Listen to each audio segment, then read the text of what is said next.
जय माता दी आप सभी को। कैसे हैं आप सभी? आशा कर रही हूँ आप सभी बहुत अच्छे होंगे, स्वस्थ होंगे।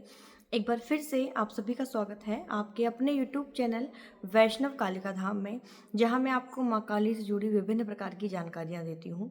और आप सभी जानते हैं गुप्त नवरात्रि चल रही हैं। आप सभी को गुप्त नवरात्रि की बहुत सारी शुभकामनाएं। पहले तक गुप्त नवरात्रि का किसी को मालूम ही नहीं होता था कि गुप्त नवरात्रि नाम की भी कोई चीज़ होती है। लेकिन सोशल मीडिया का ज़माना है, आजकल सबको मालूम है गुप्त नवरात्रि है और अच्छा है। लोग चाहते हैं अपनी भक्ति को बढ़ाना, तो वो गुप्त नवरात्रि में साधनाएं करते हैं, माँ की विशेष प्रकार से पूजा करते हैं। क्योंकि एक वो होता है ना कि हम नॉर्मल दिनों में माँ की पूजा तो करते ही करते हैं, लेकिन जब किसी भक्त को, किसी साधक को अगर ये बोल दिया जाए कि गुप्त नवरात्रि है और इसमें अगर आप पूजा करोगे तो आप पे डबल ट्रिपल माँ की कृपा होगी, तो अच्छा है। वो कृपा पाने के लिए, वो अपनी भक्ति को बढ़ाने के लिए साधना कर रहा है। अच्छा है, लोग अध्यात्म में जा रहे हैं। तो आप सभी को गुप्त नवरात्रि की बहुत सारी शुभकामनाएं। गुप्त नवरात्रि के मैं कोई वीडियो नहीं बना पाई थी, पता नहीं क्यों कैसे, लेकिन टाइम नहीं मिल पाया, क्या बोलूँ मैं अब, लेकिन नहीं बना पाई। लेकिन आज बना रही हूँ मैं। गुप्त नवरात्रि में आप अपनी दिव्य दृष्टि कैसे खोल सकते हैं। देखिए, गुप्त नवरात्रि के 9 दिन बहुत विशेष होते हैं और दिव्य दृष्टि खुलना बहुत बड़ी चीज़ है। तो मैं आपको पूरी तरीके से 100% एक सच बात बताऊं, जो लोग कहते हैं कि आप सिर्फ 9 दिनों में अपनी दिव्य दृष्टि खोल सकते हैं, अगर आप साधक हैं और आप सालों से साधना क्षेत्र में हैं, आपको साधना का नॉलेज है, आपको शक्तियों का नॉलेज है, तो ये आप बहुत अच्छे से जानते होंगे कि सिर्फ 9 दिनों में गुप्त नवरात्रि के अंदर दिव्य दृष्टि खुलना पॉसिबल नहीं है। क्योंकि कोई भी व्यक्ति जो जिंदगी से को कर्म ही करते आ रहा है, पाप ही करते आ रहा है, उसको बोलो भाई तू दिव्य दृष्टि खोल 9 दिनों में, ऐसा ऐसा कर, तो सिर्फ 9 दिनों में उसकी दिव्य दृष्टि कैसे खोल सकती है? कॉमन सेंस वाली बात है। मैंने भी अपने कई वीडियो में बोला है कि आप गुप्त नवरात्रि में अपनी दिव्य दृष्टि खोल सकते हैं, लेकिन 100% आपकी दिव्य दृष्टि खुल जाएगी ऐसी गारंटी नहीं है। और जिनकी खुल जाती है वो पहले से भक्त होते हैं, पहले से साधना क्षेत्र में होते हैं और उनके अंदर पहले से मंत्र की ऊर्जाएं, भगवती की कृपा और उनके ऊपर गुरु का आशीर्वाद होता है। आज का जो वीडियो रिकॉर्ड कर रही हूँ वो मैं मंदिर में बैठ के कर रही हूँ, क्योंकि अभी जस्ट आरती हुई मंदिर में, शाम का समय है। आरती करके सोचा यहीं बैठ के वीडियो रिकॉर्ड कर लेती हूँ। तो बाहर से ना आपको गाड़ियों की आवाज़ें आएंगी, थोड़ा आपको डिस्टर्ब हो सकता है, लेकिन कोशिश करूँगी आपको मेरी आवाज़ बहुत अच्छे से आए। तो जिनका बिल्कुल शुरू है, अभी पूजा पाठ करना शुरू ही किया है, या थोड़ा बहुत जिनको भक्ति में नॉलेज है, वो चाहते हैं उनकी दिव्य दृष्टि खुले। और दिव्य दृष्टि खुले वो इसलिए ना खुले कि वो उनको दरबार लगाना है, उनको जन कल्याण करना है, उनको भविष्य की घटनाएं देखनी है। मुझे नहीं लगता कलयुग में अब कोई ऐसे स्ट्रॉन्ग साधक बचे हैं, सच्चे वाले, जिनको भविष्य की घटनाओं का अनुमान पहले से हो जाए और वो बता दें कि फलानी तारीख को फलाना फलाना चीज़ें होने वाली हैं।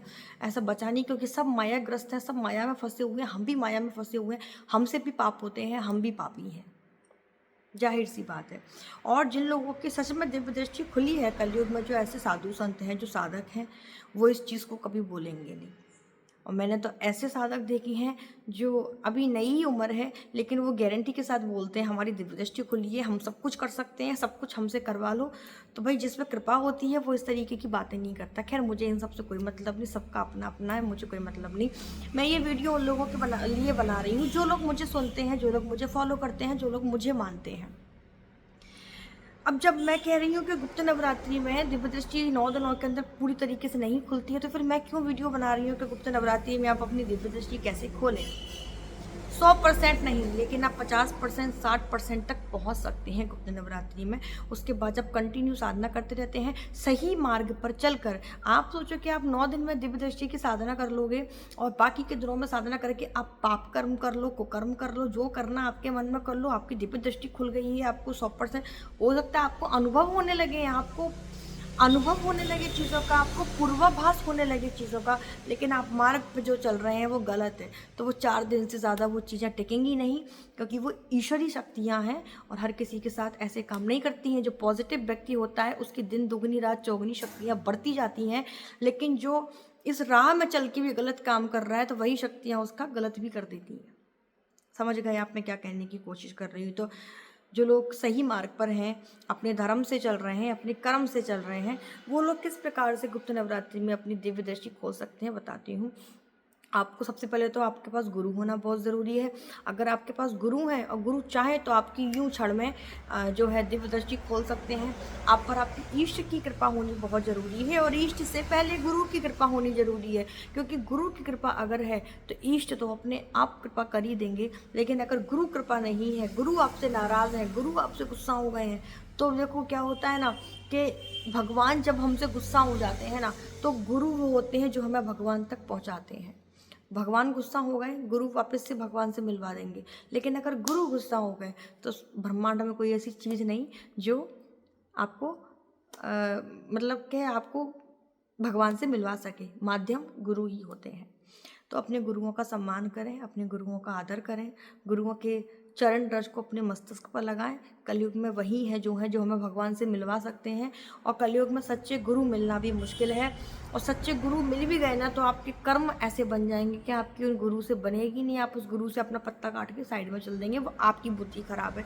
इसमें आपका ही सब कुछ जाएगा, गुरु का कुछ नहीं जाएगा। गुरु तो जहाँ थे वहीं है, लेकिन आपने अपने गुरु को खो दिया। टॉपिक से हट रही हूँ, दिव्य दृष्टि के बारे में बात करेंगे।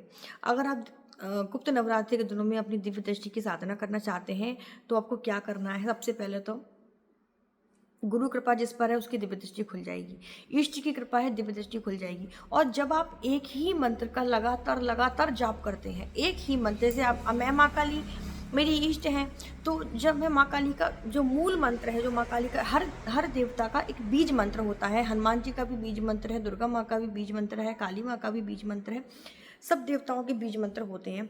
तो बीज मंत्रों का जब कोई व्यक्ति कंटिन्यू जब करता रहता है, अनन्य भक्ति जब किसी, क्योंकि इष्ट के अलावा कोई अन्य नहीं, अनन्य भक्ति जब कोई करता है और अपने धर्म से चलता है और अपना सर्वस्व नशा वो भगवती पर कर देता है, भगवान पर कर देता है, उसकी दिव्य दृष्टि धीरे धीरे खुलना स्टार्ट हो जाती है। एक ही मंत्र का लगातार जाप करने से और विशेष तिथियों पर हवन करने से, गुरु कृपा होने से दिव्य दृष्टि खुलने लगती है। आप कैसे दिव्य दृष्टि खोल सकते हैं? आप गुप्त नवरात्रि के दिनों में ध्यान लगाइए। शक्तियाँ खुले में विचरण करती हैं गुप्त नवरात्रि के समय में। 10 महाविद्याओं का समय होता है ये, तो उनकी साधना करिए जो आपकी इष्ट है। ठीक है, आप ध्यान लगाइए। ध्यान आपको कहाँ लगाना है? यहाँ, ये हमारा होता है आज्ञा चक्र। अब यहाँ ध्यान कैसे लगाएंगे? आप अपने आसन पर बैठिए, आप दाएं हाथ में जल पुष्प अक्षत लीजिए और संकल्प लीजिए। संकल्प में आप अपना नाम बोलिए, अपने पिता का नाम बोलिए या अपने पति का नाम बोलिए। नाम बोलकर कि मेरा ये नाम है, मैं इस जगह पर रहता हूँ और मैं अपनी दिव्य दृष्टि खोलने के लिए ये साधना कर रहा हूँ। इस साधना के दौरान मुझसे जो भी गलतियाँ हो, भगवती मुझे क्षमा करें। भगवान गणपति का सर्वप्रथम ध्यान करेंगे, विघ्नहर्ता है, प्रथम पूजनीय है। गणपति जी की का ध्यान करने के बाद गुरु मंत्र की आप एक माला कर लीजिए या गुरु जी का ध्यान कर लीजिए। जगत पिता भगवान भोलेनाथ का ध्यान कर लीजिए और उसके बाद आपको ध्यान में बैठना है। ध्यान में बैठने से पहले जब आप अपने आसन पर बैठेंगे और ये सब पूरी प्रोसेस हो जाएगी, तो आपको अपने आसन के चारों तरफ एक सुरक्षा कवच बनाना है, क्योंकि गुप्त नवरात्रि में तंत्र मंत्र भी बहुत ज़्यादा होते हैं। पॉजिटिव शक्तियों के साथ नेगेटिव शक्तियाँ भी आपकी ओर खींची चली आती हैं। या इसको हम दूसरी तरीके से ये बोल सकते हैं, जब कोई व्यक्ति भगवान को पाने की साधना करता है, भगवान की कृपा पाने की साधना करता है, तो कुछ ऐसी शक्तियाँ होती हैं जो परीक्षा लेने के लिए आती है, जिसे हम बोलते हैं नकारात्मक शक्तियाँ। लेकिन अगर आप सही है तो वो नकारात्मक शक्तियाँ आपका कुछ नहीं बिगाड़ पाएंगी। भगवान ऐसे ही किसी को एक्सेप्ट नहीं करते, हर भक्त की परीक्षा लेते हैं। भाई प्रेमी क्या करता है? अपने प्रेमी की परीक्षा लेता है, भाई ये सच में हमसे प्रेम करती हैं? भगवान अपने भक्तों की परीक्षा लेते हैं कि सच में ये हमसे प्रेम करता है, तो वो अपने दूतों को भेजते हैं, अपने गणों को भेजते हैं कि जाओ उसकी परीक्षा लेके आओ, इसको ऐसे परीक्षा लो ताकि आप अपनी साधना से हट जाओ। ठीक है, समझ गए आप? क्योंकि सतयुग द्वापर युग में भी क्या होता था, जब बड़े बड़े साधु संत तपस्या करते थे तो स्वर्ग से अप्सराएं आती थी उनकी साधना को भंग करने के लिए। तो जब बड़े बड़े महर्षियों की साधना भंग हो गई तो हम तक क्या है उनके आगे? तो आप क्या करेंगे? अपने सीधे हाथ में गंगा जल लेंगे और जो मंत्र आप जाप करते आ रहे हैं आज तक, सबसे ज़्यादा जिस मंत्र का आपने जाप किया है उस मंत्र को 21 बार बोलिए। उससे पहले 11 बार अपने गुरु मंत्र को बोलिए। बोलकर 3 बार उस गंगा जल में फूंक मार के अपने आसन के चारों तरफ एक घेरा बना लीजिए।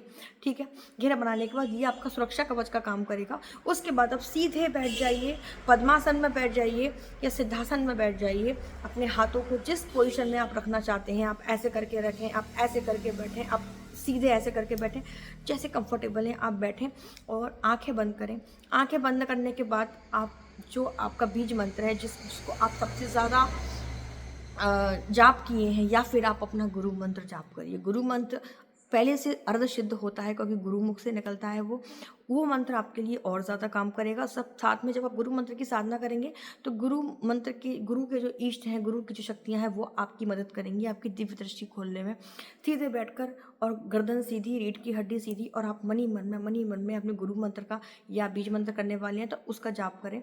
आसपास क्या हो रहा है भूल जाएं, बस एक ही पोजीशन में आपका ध्यान सिर्फ मंत्र पर होना चाहिए। और जब मंत्र आप बोलेंगे तो वो मंत्र आपके दिमाग में ऐसे चलना चाहिए, ये क्रीम, ओम क्रीम कालिकाय नमः, ये आपकी मस्तिष्क पर चलना चाहिए। और रोज़ाना कम से कम आपको 1 घंटा तो बहुत, पता नहीं आपको बैठने का प्रैक्टिस है तो आप 1 घंटा ध्यान में बैठिए, वरना कम से कम 45 मिनट 30 मिनट तो आपको रोज़ाना रात के टाइम पर साधना में बैठना ही है। और वस्त्र जो पहनेंगे आप कोशिश करें ढीले वस्त्र हों आपके, और बहुत ज़्यादा टाइट कपड़े नहीं होने चाहिए, कंफर्टेबल एकदम माहौल होना चाहिए, मध्यम दिए की रोशनी होनी चाहिए। आप बैठ के साधना कीजिए अपनी 9 दिन तक, 10 दिन तक आपको यही करना है। उसके बाद आप हवन करेंगे, या आप रोज़ाना ध्यान से उठने के बाद भी हवन कर सकते हैं। ध्यान से उठने के बाद, साधना हो जाने के बाद आपको क्षमा प्रार्थना ज़रूर करनी है कि इस साधना के दौरान, दिव्य दृष्टि की साधना के दौरान हमसे जो भी गलतियां हुई हैं, हमारे मन में बहुत अशुद्ध विचार भी आए, प्रभु हमको क्षमा करना, माँ हमको क्षमा करना। और जब आसन से उठो तो आसन के नीचे जल छोड़ के अपने मस्तिष्क पर ज़रूर लगाना है, आपको आपकी पूजा का, साधना का पूरा फल मिलेगा। अब जब दिव्य दृष्टि आपकी खुलनी स्टार्ट होगी, उस बीच में आपको बहुत तरीके के सपने भी आएंगे, डरावने सपने भी आएंगे, अच्छे सपने भी आएंगे। बीच में अनुभव आपको किसी को भी नहीं बताना है। 9 दिनों तक सात्विक तरीके से रहेंगे, यानी कि ब्रह्मचर्य का पालन करेंगे, ज़मीन पर सोएंगे, प्याज लहसुन नहा खाएं। प्याज लहसुन कोई मांस मच्छी में नहीं आता है, लेकिन तमोगुणी होता है तो साधना में क्या कहते हैं, तमोगुण के विकार आ ही जाते हैं। तो प्याज लहसुन अवॉइड करें, 9 दिनों तक, 10 दिनों तक बिल्कुल ना खाएं। ब्रह्मचर्य का किसी से ज़्यादा ना बोलें, कम बोलें। बोलने से ऊर्जा का क्षय होता है, आपके मंत्रों की ऊर्जा बाहर को निकल जाती है, तो कम बोलें, जितना कम बोल सकते हैं उतना कम बोलें, ज़्यादा आपको बोलने की ज़रूरत नहीं है। अब जब दिव्य दृष्टि खुलनी स्टार्ट हो जाएगी तो मैं आपको फिर बताऊंगी कि दिव्य दृष्टि खुलने के क्या अनुभव होते हैं। ये तो मैंने आपको बताया कि इस प्रकार से आप दिव्य दृष्टि खोल सकते हैं। सपनों से डरना नहीं है, फिर बोल रही हूँ, बीच में अनुभव किसी को नहीं बताना है। तो इस प्रकार से आप अपनी दिव्य दृष्टि खोल सकते हैं। जब दिव्य दृष्टि खुलने लगेगी ना, मैं आपको बता ही देती हूँ, चलो 2-5 मिनट का वीडियो और लंबा होगा, कि दिव्य दृष्टि जब आपकी खुलनी स्टार्ट हो जाएगी ना, अगर वो 20-30-40% भी खुल गई है, 40% भी दिव्य दृष्टि जब आपकी खुल जाएगी, आपको अनुभव होने स्टार्ट हो जाएंगे। वो अनुभव क्या होंगे? इंसान अकेला रहना पसंद करेगा। जो बहुत ज़्यादा बोलता था वो एकदम शांत हो जाएगा, वो कम बोलेगा। जिसको बहुत ज़्यादा गुस्सा आता है छोटी छोटी बात पे, वो व्यक्ति एकदम शून्य की अवस्था में चला जाएगा, उसको बोलने का मन ही नहीं करेगा। तुम उसको गाली भी दोगे, वो हंस के वहाँ से निकल देगा, उसको फ़र्क नहीं पड़ेगा। भीड़ भाड़ वाली जगह से उसको दिक्कत होगी, वो एकांत में रहना पसंद करेगा, शोर शराबा पसंद नहीं होगा, रातों में नींद आनी बंद हो जाएगी, क्योंकि ऐसे लोगों को नींद बहुत कम आती है। वो व्यक्ति एकांत में बैठ के, प्रकृति के बीच में बैठ के, वो ये जानने की कोशिश करेगा कि ये सब क्यों, हमने जन्म लिया है तो क्यों लिया, आगे हमें क्या करना है, हमें इस जीवन का उद्धार कैसे करना है, उस परम ब्रह्म को कैसे पाना है, ये चीज़ें आप फील करने लगेंगे। नेचर, पशु पक्षी, बच्चे आपको पसंद आने लगेंगे। सामने वाला किस इंटेंशन से आपके पास आ रहा है, आपको ये पहचान में आने लगेगा। सामने वाला आपके लिए पॉजिटिव है या नेगेटिव है, ये आपको फील होने लगेगा। जब आप किसी अनजान व्यक्ति के घर में जाएंगे ना, वहाँ का माहौल नेगेटिव है, पॉजिटिव है, वहाँ पॉजिटिव शक्ति है, नेगेटिव शक्ति है, ये आपको फील होने लगेगी। पूजा के टाइम पे आपके रोंगटे खड़े होने लगेंगे, देवी देवताओं का आभास आपको होने लगेगा, देवी देवताओं के सपने आपको आने लगेंगे। ऐसे बहुत सारे अनुभव हैं जो आपको ब्रह्म मुहूर्त में आपकी नींद खुलने लगेगी। कई ऐसे अनुभव है जो दिव्य दृष्टि जब आपकी खुलनी स्टार्ट हो जाती है तो ये अनुभव आपको होने लगते हैं। और भी आप दिव्य दृष्टि और इनके अनुभवों के बारे में क्या जानना चाहते हैं, मुझे बताना वीडियो में, कमेंट में, मैं आपको ज़रूर रिप्लाई दूंगी। और प्लीज़ वीडियो को लाइक ज़रूर करना, कमेंट में सभी जय माता दी ज़रूर लिखना। सभी को गुप्त नवरात्रि की बहुत सारी शुभकामनाएं, माँ की कृपा सभी पर बनी रहे। सभी को बहुत सारा प्यार।